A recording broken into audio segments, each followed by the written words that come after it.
All right, example 7. Yes, I like this. I kind of like this example. We're back to our Ferris wheel. We're back to our Ferris wheel that we had at the very beginning of 9.1. So part of this is just, plotting those points and scratching the graph. But ultimately, what we want to do is write a function in the form right here. Y is equal to a sine bt plus phi. That's the Greek letter phi plus k. All right, so we're going to write a function now for the sinusoidal function that describes the motion of this Ferris wheel, or at least your height above the ground at any given time. So let's go through some of the things we already did, right? So we we have 4 different time periods here.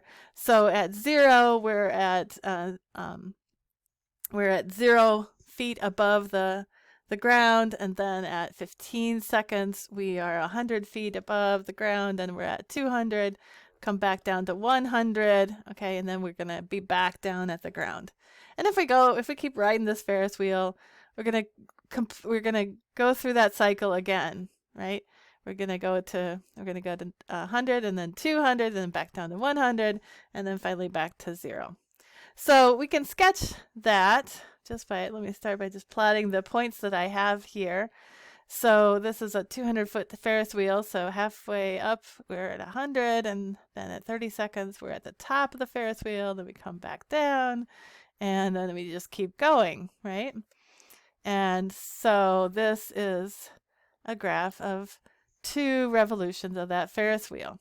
Okay, now this isn't the graph yet because I need to sketch it in, right? So let's see how well I can sketch this. Sketch this function in. All right, and make it look like a nice sinusoidal function. Okay, so I'm just kind of, sketching what a sine wave looks like. Okay. All right, so there's our function that we want to model.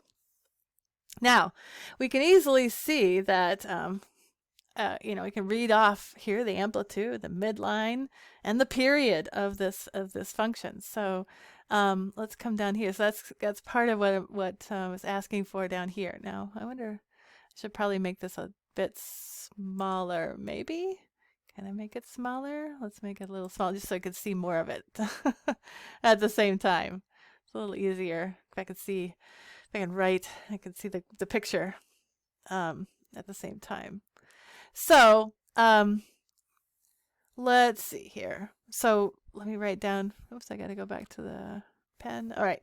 So now the midline is just going to be y equals 100. That's easy enough. The amplitude is the distance from the midline to the peak. So that's 100. The period, to complete one cycle, you can see that we went all the way around in 60 seconds. So, that's the distance between our valleys, right? But also the distance between the peaks is also 60, right? It just takes 60 seconds to complete one cycle. So our period is 60 seconds. All right. Our horizontal shift and our phase shift. Okay. So let's take a look at this graph. Now, when I first look at this, I first think, okay, it looks like a cosine. It looks like a negative cosine, right? Because it's starting at a valley and ending at a valley. So it makes me think, okay, this looks like a cosine function. And so if I was going to graph this as a cosine function, I know that it takes 60 seconds for one cycle. That's the period. So 2 pi over b is the period. So that tells me that b is equal to pi over 30. And if I was going to write this as a cosine function, I would write it as a negative cosine function. The amplitude is 100, right? So, and it's flipped over. So I'm starting at the valley. And then I have cosine of pi over 30t plus 100. Okay, that's my function as a cosine function. But, gotta read things carefully, because I am asked to find this as a sine function, not a cosine function. Okay, So, okay, I got to work a little harder for this. But what I want to do, if I just, okay, so I need to find is the sine function. Really, sine and cosine, they're both called sinusoidal functions because they look the same, and one is just just a phase shift of another. But if I look at this portion of the curve right here, then I see my sine function, right? I can see I'm starting here. My midline is right here. I'm starting at the midline and I'm ending at the midline. So if I just work on modeling that portion of the graph, then I'll be able to, model it as a sine function instead of a cosine function. All right. So normally, sine starts at 0 and ends at 2 pi. One period starts at 0 and ends at 2 pi. But we want this to start at 15 and end at 75. Okay, so what I'm going to do is I'm going to say, okay, bt plus phi, right, that starts at 0. So I want the t value that gives me an input to the sine function that's 0. So and that happens at t equals 15, right? So when t is equal to 15, I want this to be 0. So essentially I want b times 15 plus phi to be equal to 0. Okay. Now I can solve for phi in terms of b. It's going to be minus 15b. Okay. So this is just to meet the requirement that the start of my cycle has to start at 15 seconds, where it normally would start at 0. Right? And so I want the input to the sine function to be 0 to get it to start at that point, for a cycle to start. All right? Because this bt plus phi is the input to my sine function. All right? Now I have to look at the end as well. I want bt plus phi to be equal to 2 pi when t is equal to 75. All right? That's the end of my cycle. Normally the cycle goes from 0 to 2 pi, but now my input to the sine function is bt plus phi. Okay. All right, so I can use the result I got in for the start of my the start of my cycle, which was phi is equal to minus 15b, because that has to be true. So I've got b times 75, right? Because the t is 75. And then I want minus 15b is equal to 2 pi. All right, so I'm plugging in 75 for t, and I'm using the result for the start of my cycle to substitute for phi. All right, so that tells me that 60b is equal to 2 pi. Which means that b has to be equal to pi over 30. All right? So now I have b, I have an actual value for b, and now I can also use that value for b and calculate phi, because I know this had to be true right here.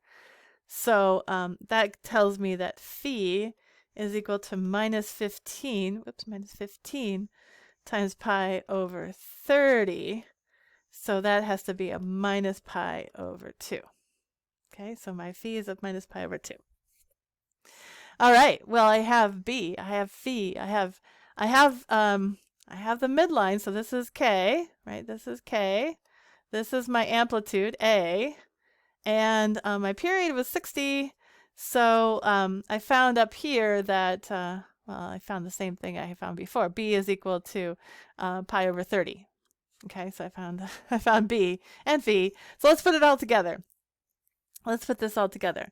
So my formula is y is equal to 100 sine of bt plus phi, right? So it's going to be pi over 30 t minus pi over 2, and then plus k, which is 100. Okay, so that's my formula for this Ferris wheel ride as far as your height above the ground at any given time. All right. Well, let's go back to the horizontal shift and phase shift, because I told you in the last video that I was going to try to use this example to help you understand what phase shift means. Okay, so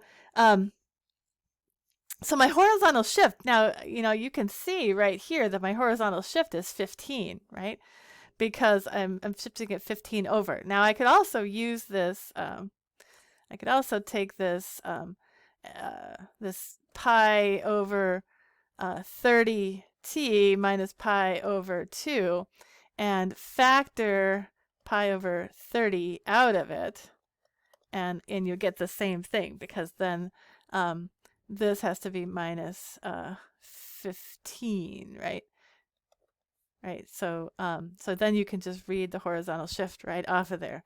But since we had the graph, we could see the horizontal shift graphically. Now, this is where I think the phase shift makes more sense, because if you notice, when we board this Ferris wheel, we are boarding it at a shifted down, we're boarding it at minus 90 degrees, right? The degree value is minus 90. So the angular shift is by minus 90. And you can see that because minus 90 is the same as pi over 2. You can see this phase shift, right? This is the phase shift right here. It's the angular shift. Because we're shifted by 90 degrees when we board, right? We're at 90 degrees. That's the boarding time. So so I think that the phase shift is a minus pi over 2. Okay, we don't have to change the sign of it like we do for horizontal shift. All right, so it's our starting angle. We're starting 90 degrees behind the reference angle. Okay, all right, so hopefully that makes a little more sense. Anyway, so that's all I have for you in this lecture, and I will see you in class. You can look ahead at the discussion questions if you'd like to before class. All right, we'll see you later.